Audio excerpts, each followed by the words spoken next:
That sounds good. I'm gonna just share my screen. Can you see my screen here? Yep. Okay, excellent. I'm gonna just move that video panel. There we go.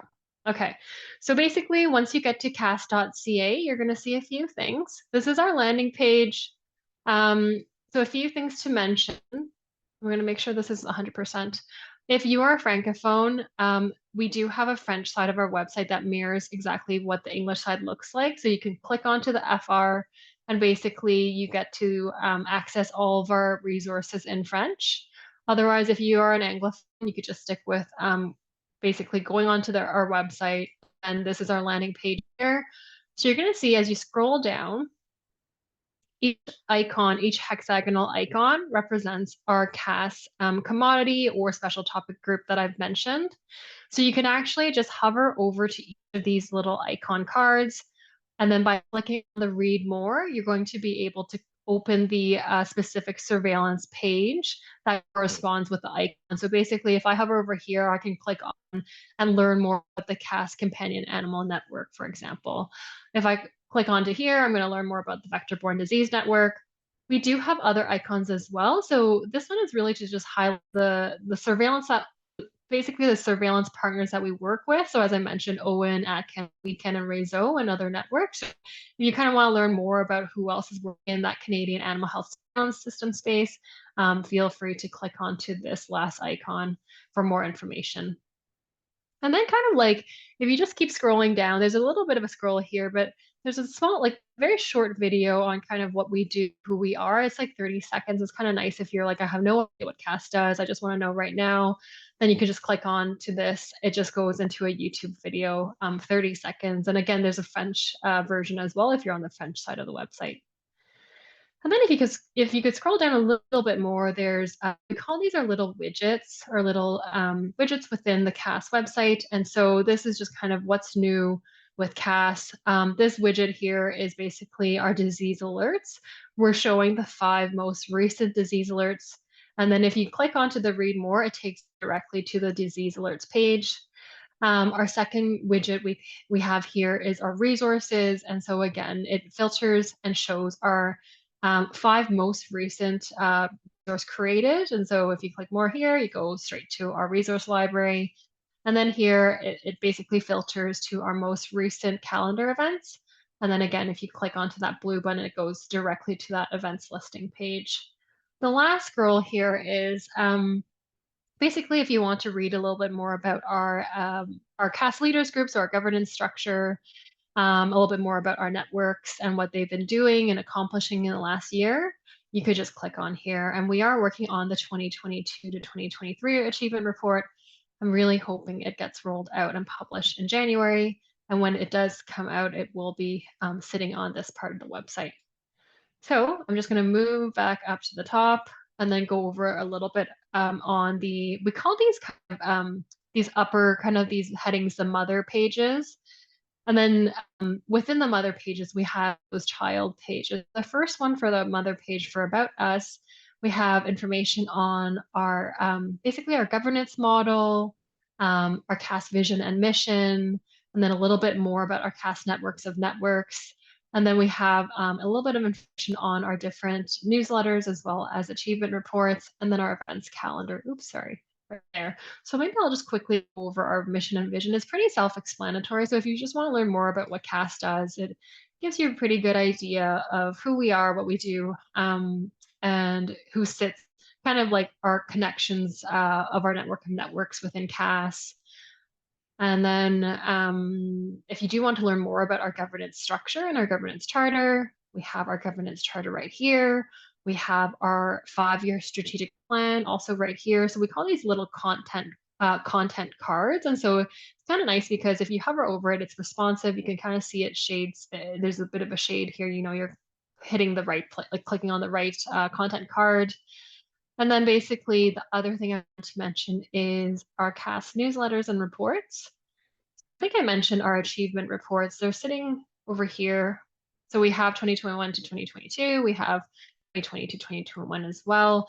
And then also, we haven't updated this one as often, but basically every quarter. Last year, we were updating these newsletters that kind of give you an idea of what our different CAHSS networks have been up to in the last quarter. Then I'm going to go to the events page, but just wanted to pause to see if anyone had any questions. All right. Is it too small, Talia, or does it look okay? Because I could zoom. I think it's readable, but if you could zoom in maybe Okay. a little bit, that would be better. Like that? Like this? Yeah, that looks great. I'm just on my laptop. So honestly, if it's too small, just let me know. So this is our events calendar page. I'm always encouraging people to book this page if you want to. If, for example, you're a veterinarian or vet tech who needs to fill in, to complete CE, so continuing education credits, or if you're just simply someone who wants to keep updated on animal health surveillance events or webinars or health conferences across Canada. So basically, we do try to capture as much as we can. So I always encourage people to bookmark this page if they have an event that they're hosting that is relevant to CAHSS, so like a One Health thing or an animal health surveillance topic, and it's not here, then I would recommend for you to email me, and I could certainly it doesn't take too long. Talia and I could help put it up on our CAHSS website. So basically, you're going to see here, if you go onto our events listing page, you're going to see the most the upcoming, like an upcoming event first, and then as you scroll down, you're going to see kind of like events of the future. The other way to do it is you can certainly just look at the calendar, and basically the ones that have the teal window, the teal box, is basically means there's an event happening during that day. And we have been also putting our CAHSS network calls, just kind of like we're not putting the calendar invite, but just marking the date down, especially for members who are like, I'm not really sure. I signed up for 3 different network calls and I'm not sure when they happen. 2 options you could do you could either email me or you just check this CAHSS events calendar to see when the network meeting is happening. The other thing we're thinking of doing, if there's enough interest, I know people have mentioned this, but whether we need to filter it by topic. And then we do have, the nice thing is that CAHSS does have a lot of filter technology within the website. So that's not too hard to add it onto our events calendar, especially if people want a more refined search of an event. So if they want, for example, something related to a webinar about zoonotic diseases, they could basically just click on that topic and then get a more refined search result. So it's something that we're thinking about. I wanted to see if members were interested, and then we likely will engage with our website team in the new year to see if that's possible. Okay, I'm going to move on to our CAHSS tool. So that's our second mother page here. And then as you can see here, there's quite a few CAHSS tools. So we have, you can see here, when you click on it or hover over it, it highlights and changes colors. And I wanted to mention it is a mobile responsive website. So if you're using your tablet, iPad, or phone, it basically compresses it and you're able to still access all of our tools on your phone. I know most users of CAHSS usually use their monitors, like a desktop computer, but it is something, just wanted to mention, it is a mobile responsive website. So the first one I wanted to mention is our science bulletin. And so this is actually targeted towards our One Health, our students working in One Health, also academics and researchers working in One Health or animal health. And so this actually came up when I presented what we did with CAHSS to around close to 20 grad students at OBC. And then I just asked them, like, what's a good tool? What's a good surveillance tool? Or what's a good tool to help you guys do to help with the day-to-day work that you do? And a few of them mentioned having some sort of centralized scientific bulletin would be really helpful. I think this already exists within Twitter and Facebook. There's a lot of good groups like One Health, University of Guelph. They have a lot of job postings, but the issue with Twitter is that you can't filter. And so it is, it ends up being a long scroll. There's also lots of different posts on Twitter, so you can't really refine your search. And so this is kind of nice because you're able to click on the different filters within this right side of the toolbar. And so you could actually filter by whether you want to look for a funding opportunity, a research engagement opportunity, or a work opportunity.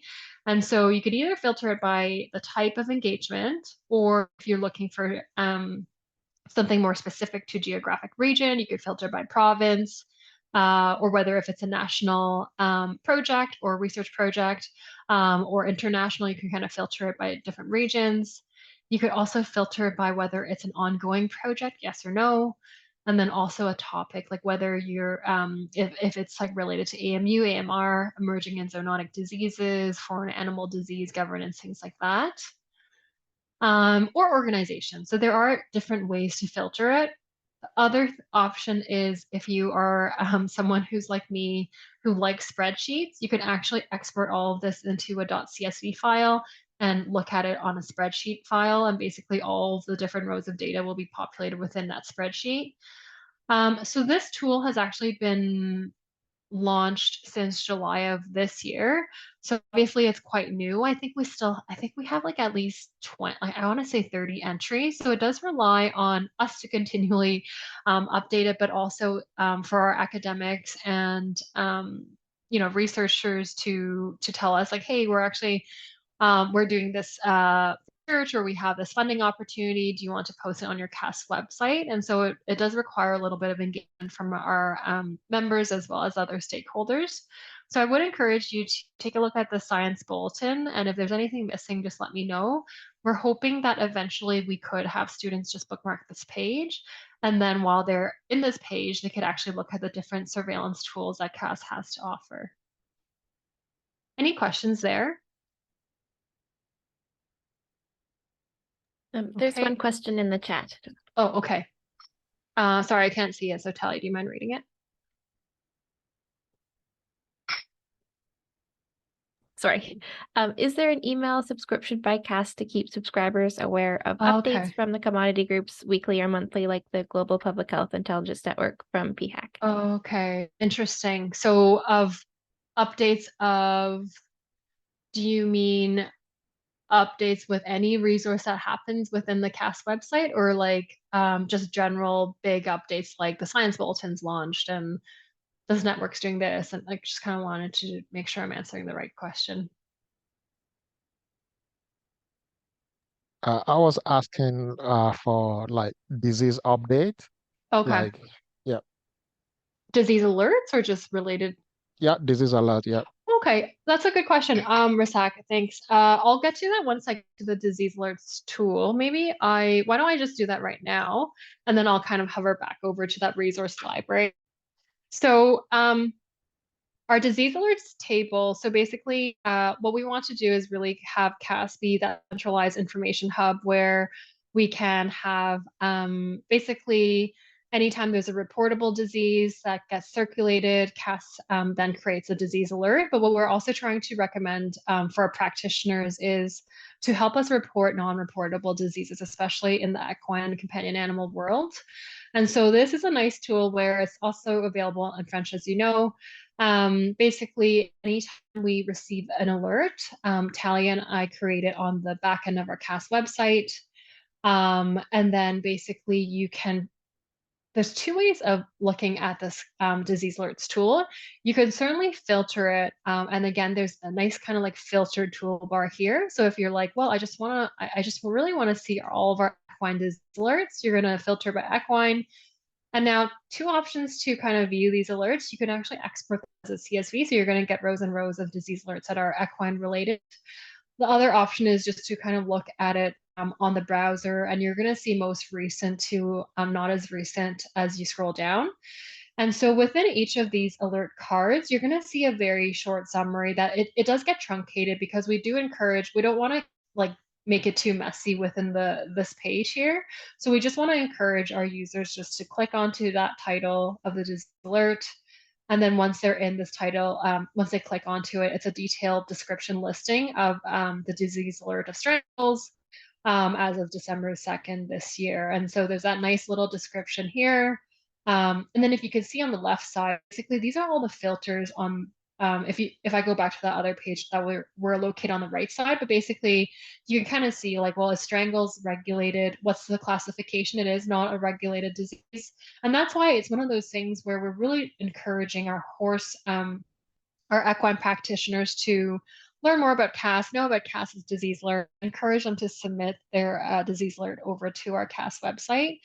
And you can see here we have equine, and then there's a bit more information on kind of like what the disease agent is, the disease agent type, the organization that created the disease alert. And then usually we do have the link to where the alert was created. And you're going to see quite a few alerts for the equine, for horses that are linked back to the EDCC. And so EDCC is actually, it functions quite similarly, but they do only horse alerts in all of North America. And so we've had lots of good discussion. We have EDCC on our equine network call, and we're trying to figure out how to synergize efforts, because we found that in discussions with EDCC and also our network members, half of our Canadian network members submit all of their alerts to EDCC, half of them submit to CAHSS. And so basically what we're trying to do now is anytime we get an alert, we're sending it all to EDCC. And then we're also kind of just doing a check every 2 weeks, like our CAHSS staff, to make sure we're not missing any diseases that EDCC has. And then basically with our disease alerts, we've consolidated them. We're creating quarterly reports for our equine group, especially for our vector-borne diseases, just for interest sake. And so we're trying to make sure we're not missing anything. And so we are trying to synergize efforts with EDCC.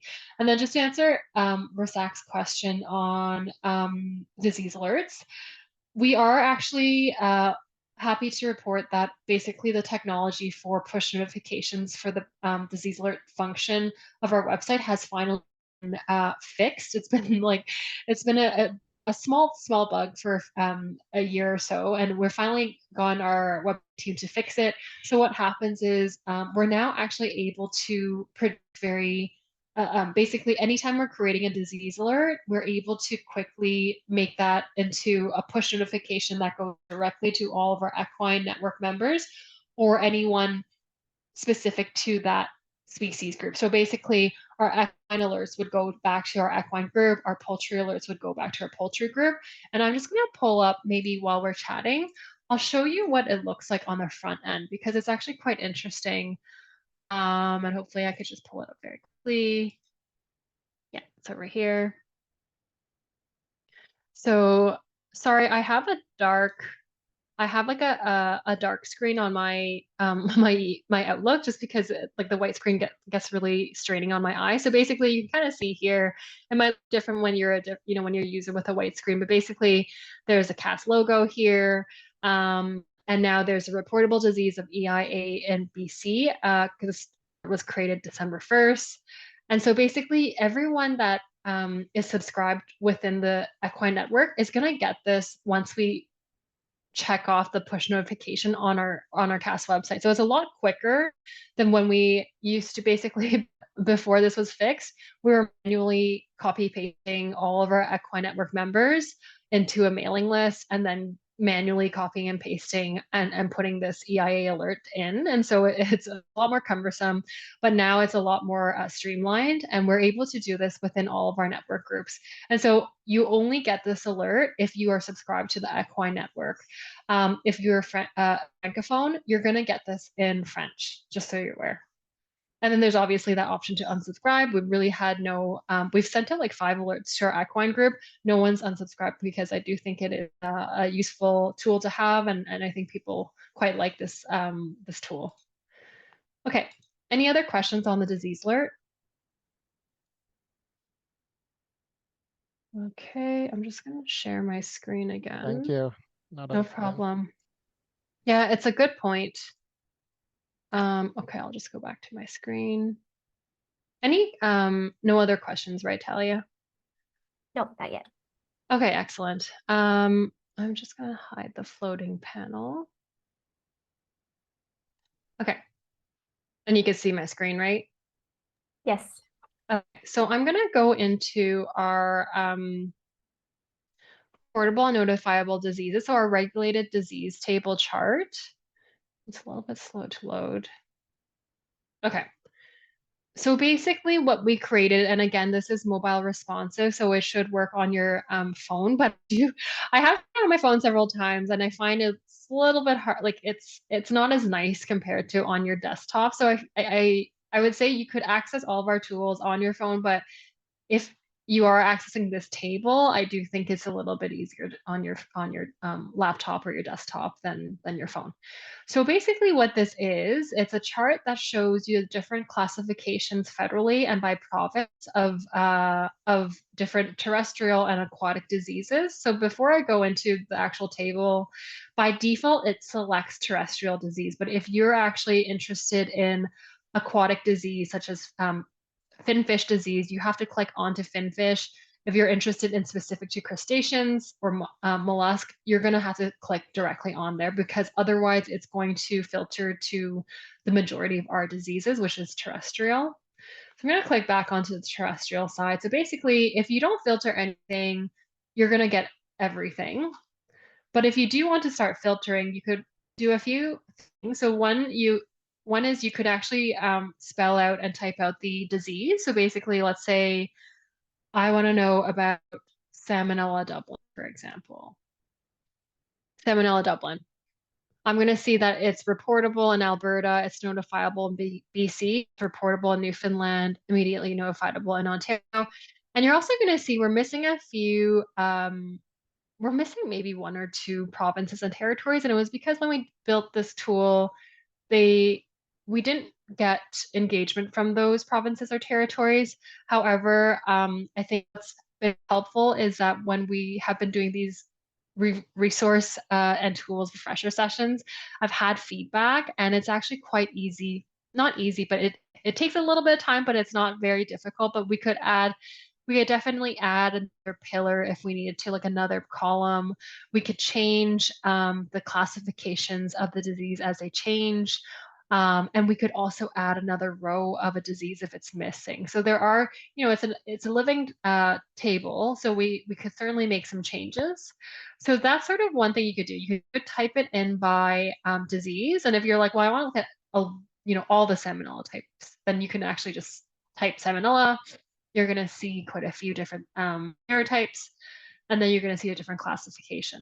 Another option is, and basically by default, if you delete your selection, you're going to reset. But another option to be super safe is you could hit clear. You're basically resetting the table. And then you could also, another idea is if you're like, well, I just want to know all about the reportable diseases that are federally reportable, I'm just going to type R. And it doesn't have to be capital. You could type in R and that's fine. And then you're going to see all of the reportable diseases, and that's highlighted because it's filtered by CIA. And then you're going to see, for example, African horse sickness, anthrax, brucellosis, and that's all reportable. But then now you can actually see the different classifications by province. And we've actually heard from several like provincial vet epis and also researchers, this is actually quite a nice tool to have. I also would say if you're seeing that there's something different from in your province and it looks a little bit strange, just let us know and we can get that classification changed. If you want to know more about how we got that information, there's a link here. And it basically links back to the provincial governments and federal government as well and the regulations. Any questions here? Okay, so next I'm going to go on to our podcast page. So I think I mentioned there were two options. So one is you could go into the CAHSS tools, go into the CAHSS podcast page. The other option is cahss.podbean.com. That is a good option if you have like basically an app that you already use to listen to podcasts, and you could actually stream the podcast from. You could follow the podcast page, and then basically alerts you when a new episode comes up. But if you don't have a podcast app of choice, you could just bookmark the CAHSS Tools podcast page. And so our podcast episodes are, it's a series called Animal Health Insights. We have 23 episodes so far. We're hoping we're kind of in the works of creating a few new episodes. We're really hoping in the new year we're going to have some bilingual episodes, so some more French episodes. So far, I would say like 75% are English and 25% are French. So we are hoping to have more bilingual episodes. And we have had different topics. Like, so it really varied. I think it really shows kind of like that network structure of CAHSS and the diverse topics that are talked about. And so I'm going to quickly scroll down to the first episode is even like it's just quite interesting. It's One Health, and that we had Dr. Jane Parmley talk a little bit about One Health, and also a human physician as well. We had Cheryl Waldner talk about bovine respiratory diseases in our initial episodes. And then we kind of like switched gears, and then we had Dr. Lindsay Robin talk about tick-borne surveillance in Canada. We had a Salmonella Dublin project, a Salmonella Dublin podcast, because that was something that has been a hot topic in the last 2 years amongst our CAHSS Dairy network. And then we also had, this one is interesting as well for our companion animal folks. It's, under the new CFIA regulation, what does that mean for dogs that are adopted from different countries that are rabies endemic and they're coming to Canada? What does that mean for them and the adoption agencies? And then we had different topics like, wild pigs, avian influenza. So really a variety of topics. I would recommend, take a listen. Usually the episodes are usually under 20 minutes, just because it's, we find that if it's over 40 minutes, people usually don't pay attention. So it's usually 20 to 30 minutes. I would encourage you guys to listen to it. And if you have any ideas on new topics, feel free to email me, and then we could potentially get it into a podcast episode in the new year. And then the other thing I wanted to mention, I know I only have 25 more minutes, is our frameworks and surveillance snapshots. So some of these are kind of like, I call them our CAHSS original products. And that includes our infographics as well as some reports. So this one on the left, we've worked on for quite a bit of time with our some experts on AMU AMR. This is kind of just a nice visual diagram of kind of tying in the different surveillance groups that are working in that AMU AMR surveillance space, and how that all ties in and the different connections. So we've really worked quite hard with a few members from the CPARS group. We've also got some feedback from our CAHSS AMR AMU network. And so this is created in both English and French. And so basically you could just click on that link and bring you to the PDF file. I'm not going to go over too much detail, but basically it's pretty self-explanatory. The nice thing is that you're going to see like a little thumbnail and also a detailed description of the product. This one's quite interesting. I mean, two are very interesting, but I'll just mention this one very quickly. This is a case definition framework. So like how important and why we should have an established case definition framework during for animal health surveillance. And so this is a really good kind of like recipe guideline. I do want us to use this as a network more often. We've created an equine case definition manual. I would like to see that with all of our other commodity groups. And so this was actually created in collaboration with us as well as the Veterinary Surveillance Epi Network. So that comprises of several Canadian vet epis that are from provincial government as well as federal government. So I would encourage you to just take a look at these PDF files. The only caveat is with this one, we are currently getting it translated into French. So it is currently only available in English. We are hoping to get it. It's like just really, I just sent it to the translator just 2 days ago. So I think we should have it back to us next year. I'm going to quickly go over to our resource library.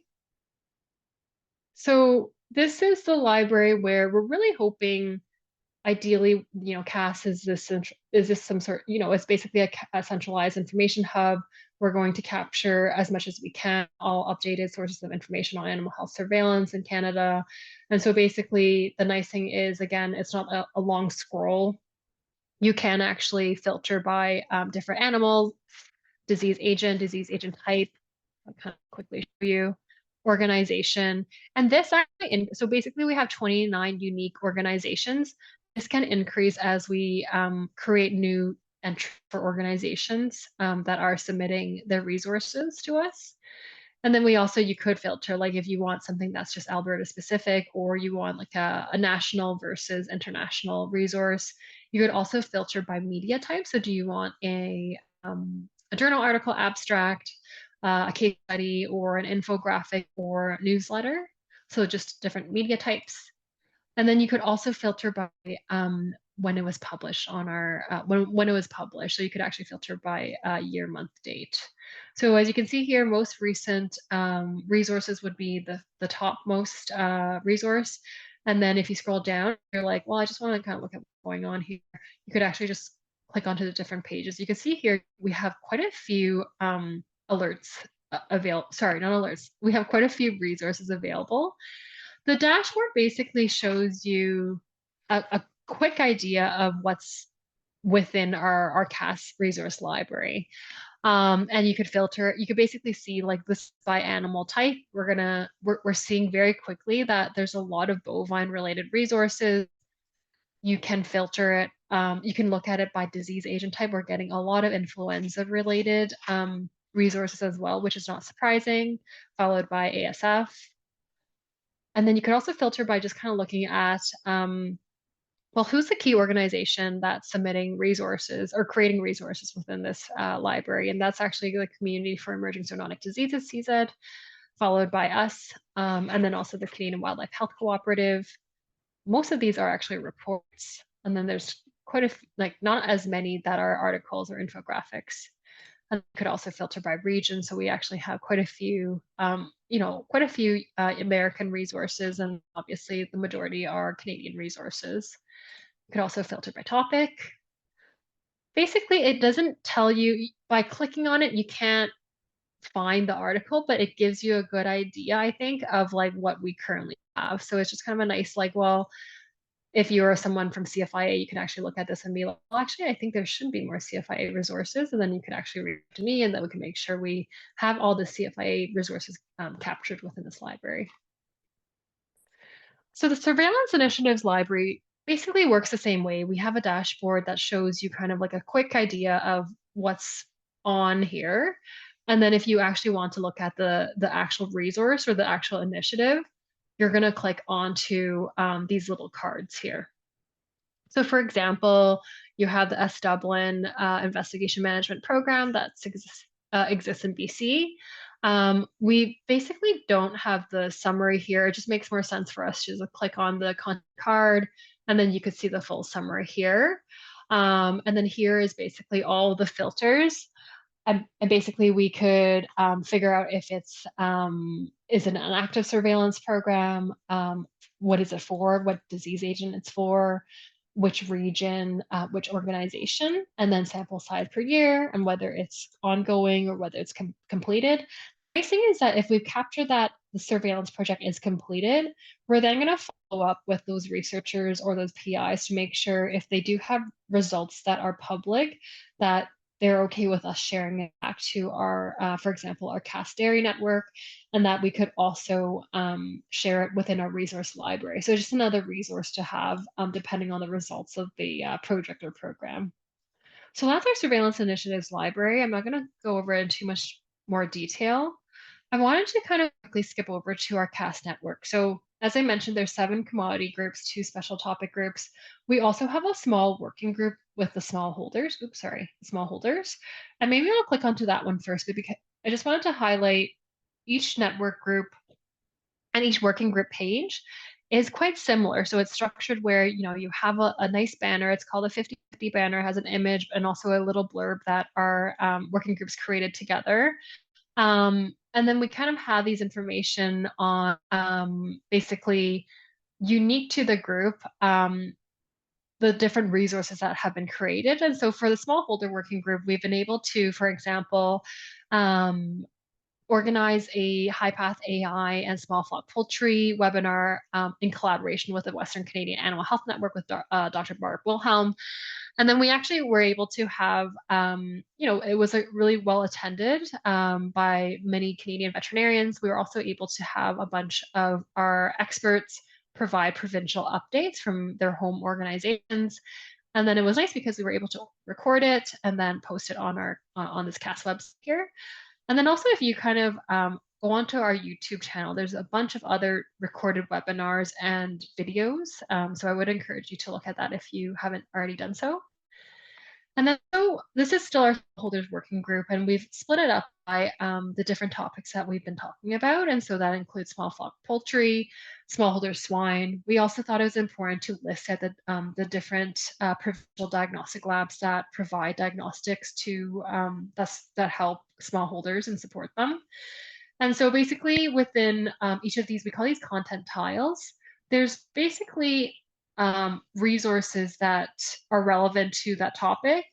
And CAHSS is not trying to recreate things that are already done. So basically we do, ask our members, like, are there already these resources? Great. If there are, we're going to put their links here, and we're not going to create these resources. CAHSS only creates resources if there's no national resource and it needs to be created, and that there's a consensus from our group that CAHSS should be creating that resource. But usually CAHSS is like, well, that's great. Ontario Pig Health has already created a really great consultation checklist. That's awesome. We're just going to put it onto our CAHSS website. And again, this is all available on the French side as well, but there are some, I think there's certain provinces that only have resources only in English. And then I'll show you maybe our equine network page, because that's quite interesting. So again, like our 50/50 banner with a blurb, we highlight the new information products that our network group has created, and that's our infographics. So we've actually created 3 related to antibiotic use and antimicrobial stewardship, and these are actually geared towards horse owners. And so actually, if you click onto each of these links, you're going to see the language is super, it's not technical, it's not scientific, it's very straightforward, and it is geared towards, it's supposed to, it's supposed to reach horse owners, and it does encourage them to talk to their veterinarians. The other one that is geared towards horse owners that was created was basically an infographic on equine infectious anemia. We created this because in the last 2 years, there has just been many, many cases of reported EA, and we haven't found, that's not true, actually. There are resources, but then we just haven't found like one that was just a really simple infographic for horse owners. So we've created this with the help from our friends at, with the Equine Network. And so these are all in French as well. And then if you kind of scroll down, you're going to see each network has a stakeholder map. And basically there's PDFs here, and then you're going to see these content cards again. So these are the resources. And the nice thing is that they display the top 4 resources that are actually specific to equine. So you're going to see, basically, if you're like someone who's an equine practitioner or an equine industry person, you're only going to see resources that are related to your species of interest, because each page basically has a filter down to the topic of interest and species of interest. And you're going to see here with the disease alerts, you're only going to see those most recent equine related diseases. And then I wanted to point out, so CFIA has created a really good equine disease dashboard. Can you see this? It's loading on Power BI. Yeah, there it is. Okay, great. So basically, once you click onto that banner, this is a really good resource if you want to learn more about equine infectious anemia cases. You could filter by year. You could look at the different cases by geographic region. And then you could also look at all the detailed case information. So these are also created as a disease alert. Anytime, basically, the workflow is when CFIA tells us they've updated their dashboard, we then the dashboard, grab the information, create a disease alert within our equine disease alert page, and then we push out a notification to our network members. So they're all, if they're not receiving information here, they're receiving it through our disease alerts page. So I just wanted to mention that. It's a really good resource to have. There's also different diseases that are reportable, including West Nile, vector-borne diseases, including West Nile, EE, and also I think there's another one. Sorry, I'll go back to it so we can all see it. So it includes West Nile EHV1, so equine herpes, melencephalopathy, EIA, as well as EE. Okay. And then the other thing I wanted to mention, we've also put, thanks Talia for doing this is great. We're also trying to amplify other resources from other surveillance partners. And so this one was created by Ontario Ministry of Agriculture. And so it's actually a really good resource. It's Ontario specific, but basically this beautiful dashboard of all the immediately notifiables in Ontario. And then that includes strangles, West Nile, equine herpes, as well as EEE. And you're going to see here as you click through it, it shows you, it's a little bit slow to load, basically geographic regions of the cases. And then you could also even click on and see kind of like the different case information. And so we are just trying to amplify different resources that are already out there, and also just trying to support our equine network members. So several OMAFRA as well as OWIN equine leads sit on our call. And so we're just trying to amplify and support them by providing these resources within our CAHSS page. I think I mentioned EDCC as well. So there's just an external link to EDCC. And then we also have like different webinars that we've created over the last few years. And so our equine network has been very active with webinars. And so we've had one on Potomac horse fever and then one on EHM. We are hoping to have one on strangles as well, because basically what we have structure our webinar is by disease alerts and also interest from the group. And so we're like, well, we're seeing an uptick of strangles. We've been seeing that quite a bit in the last year. And there just hasn't been really updated webinars on strangle. So that's sort of something that is in the works for next, for the new year. Okay, so I have 8 more minutes. I'll just quickly go over one more network page. Maybe I'll go over the companion animal. And this is our newest network. It's actually quite exciting because it's a very active network. And it's, it's really one of its kind because we really don't have a national network that shares information on surveillance of companion animals. And so we've been sharing information related to everything from lay vaccinator programs to veterinary access to, leptospirosis to currently that mystery respiratory illness that everyone's worried about in the States, to rabbit hemorrhagic disease. And so it's been really interesting. We have a really great group. We're doing a few things here. We're creating and finishing a stakeholder map, so you're going to be able to see this soon. We've created a canine distemper infographic, so we haven't had this before, a national one, and so we've been able to create basically an infographic related to CD. So that was really great. And again, these infographics aren't just created by CAHSS staff; they're created with the help of friends, and this included a few people from our companion animal network. So I'm going to go back here. You can see my screen still, right? Talia, CAHSS.ca tools. Yeah, we can Okay. see it. Other thing, I know I have 7 more minutes. I'll just show you 2 things. If you're not already a CAHSS member, I would encourage you to join us. Basically, you just register. You just put in all the information here. And then the most important thing is we just want you to tell us which network groups you're interested in, your language preference, and whether you want to receive only disease alerts or whether you also want to be invited to our CAHSS network meetings. And so our CAHSS network meetings are for people who are Canadian animal health stakeholders. Now we do have some American colleagues, and it really is just dependent on our network group. And so, for example, we have some American colleagues on our equine network because they're from EDCC. We have in our small ruminants group a state veterinarian from Alaska, and so there are networks where we do have kind of those international colleagues. But I would say for the most part, 99% of our CAHSS members are Canadian. And so that's sort of, once we get your membership form, we approve of it, make sure everything's okay. And then once you get your login information, you just log in. And basically, things kind of look a little bit more interesting and different when you're a CAHSS member, because basically you're going to go into these CAHSS pages and it's going to say, the banner is different. It's like a darker blue banner. It tells you you're in the membership page. And the way you can tell is you're going to see our meeting minutes from our network groups, right? So you're going to see all of our records of discussion. We're going to eventually put in our surveillance network priorities and our stakeholder map. You're going to see certain resources that are not available to non-members. So I do encourage, if you are a Canadian animal health stakeholder, I would encourage you to sign up as a CAHSS member because you're going to get different information here. Our small holder, you can kind of see here, you're going to see our records of discussion, as I mentioned. So all of our meetings and our records of discussion are here.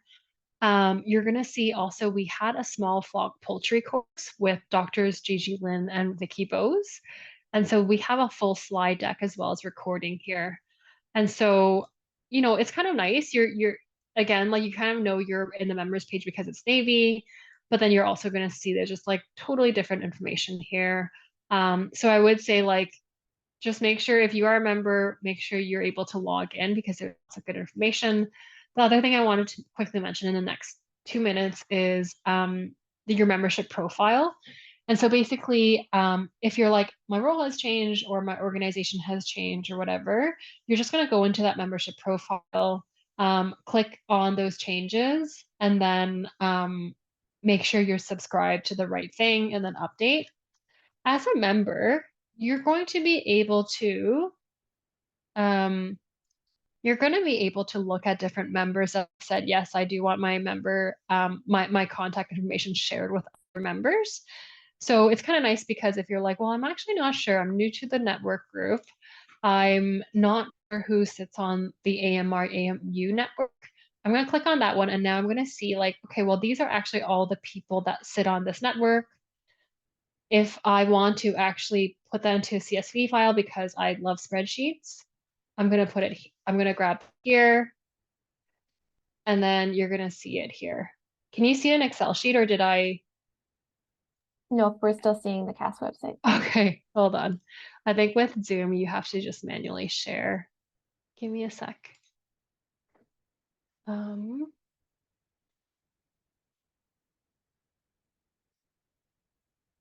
think